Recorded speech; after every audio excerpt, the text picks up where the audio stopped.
जी बहुत ढेर मुनाफक दुनिया है, सुन अर्ज मेरी काम धर के छड़ा मुंह ते जी कंड मगरो गल्ला कर ले मुंह भर के ते कई मुखलस गरजू दौर दे विच वदे जिंदे हिल मार के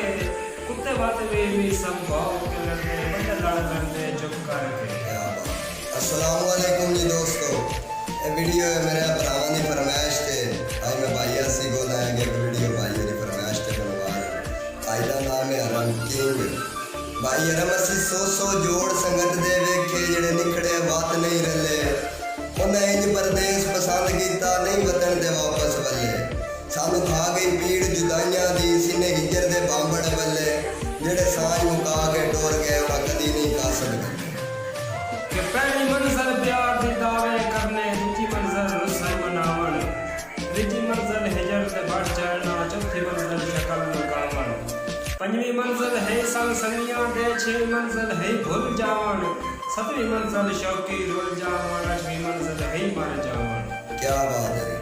अच्छा सरकार मैं तोए बंदे नाल आसी भाई नहीं वंजावणी भावे आ वंजे घाटा लख दा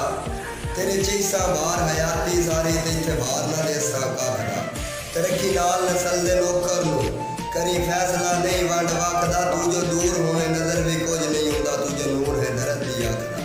कि मौका बढ़िया नहीं हजे दुआ घरा दे सारी उम्र जुदाइयां चले गई नानी ले गई तरले अमन साडी ले गई तरले अमन तार में चली चले गए आईयां चले गई ओना गल गल ते इल्जाम चलावे साडी सड़क सफाइयां चले गई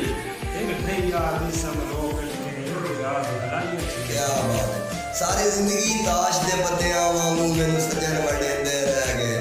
मेरे बखत ते रंग नाल दुश्मनां नू सारी उम्र कटेंदे रह गए ते सिर शर्म तू नूर समझ ना चाया जिडे सितम करेंदे रह गए दुआ जग लुट लेंदा दुख कोई नहीं साना आप लुटेंदे